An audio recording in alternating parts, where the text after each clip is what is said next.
Mesdames et messieurs, bonjour et bienvenue à ce point express de l'actualité. Après un séjour en France puis en Corée, où il a pris part au premier sommet Corée-Afrique, le chef de l'État, son Excellence M. Alassane Ouattara, a regagné Abidjan hier dimanche 9 juin 2024. Dans la déclaration faite à la presse, le chef de l'État a évoqué ses entretiens avec son homologue coréen, son Excellence M. Yoon Suk-yeol, l'ancien secrétaire général des Nations Unies, M. Ban Ki-moon, et le président de la Banque d'import-export de Corée, M. Yoon Hee-sung.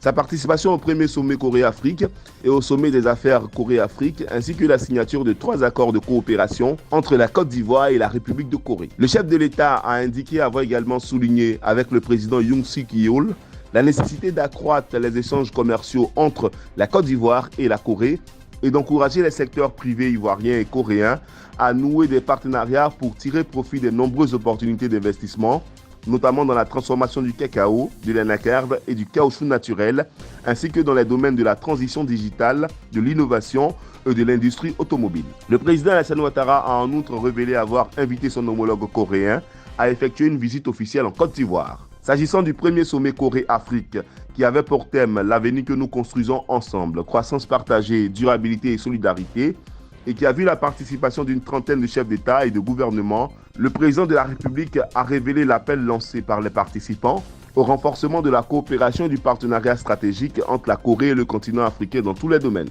Évoquant le sommet des affaires Corée-Afrique, le président de la République a indiqué que cette rencontre a été l'occasion de présenter au secteur privé coréen l'exceptionnel potentiel économique et humain de l'Afrique, tout comme la bonne tenue d'ensemble de nos économies, leurs perspectives de croissance ainsi que des importants efforts en matière de gouvernance économique et de mise en place d'un cadre macroéconomique adéquat et rassurant pour les investisseurs. S'agissant du cas spécifique de la Côte d'Ivoire, qui est aujourd'hui parmi les 10 premières économies du continent africain, le chef de l'État a révélé avoir encouragé les entreprises coréennes à investir dans notre pays où elles bénéficieront de sécurité, d'infrastructures de qualité, d'un vaste marché de consommation qui comprend les 8 pays de l'Union économique et monétaire ouest-africaine et 140 millions d'habitants, d'un environnement des affaires attractif et d'un climat sociopolitique stable et apaisé. Pour terminer, le président de la République a salué la tenue de ce premier sommet Corée-Afrique qui a été un grand succès, non seulement pour toute l'Afrique, mais également pour notre pays, la Côte d'Ivoire,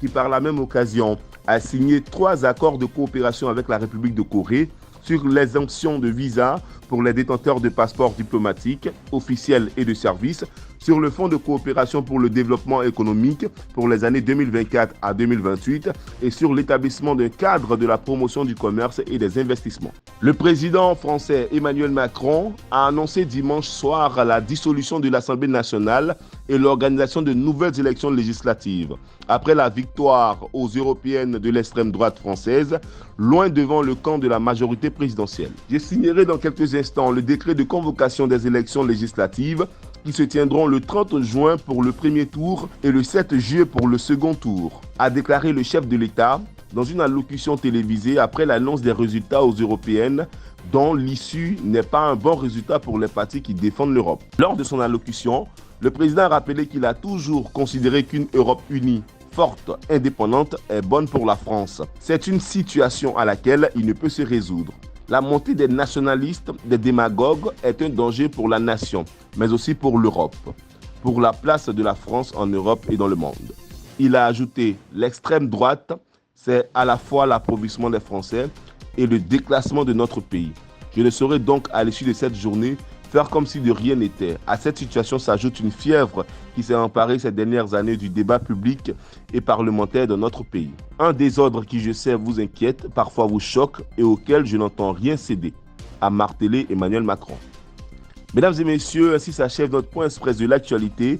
Merci à toutes et à tous pour votre fidélité. Ne vous déconnectez surtout pas, car l'information continue sur Golden Sweet TV. Bonsoir.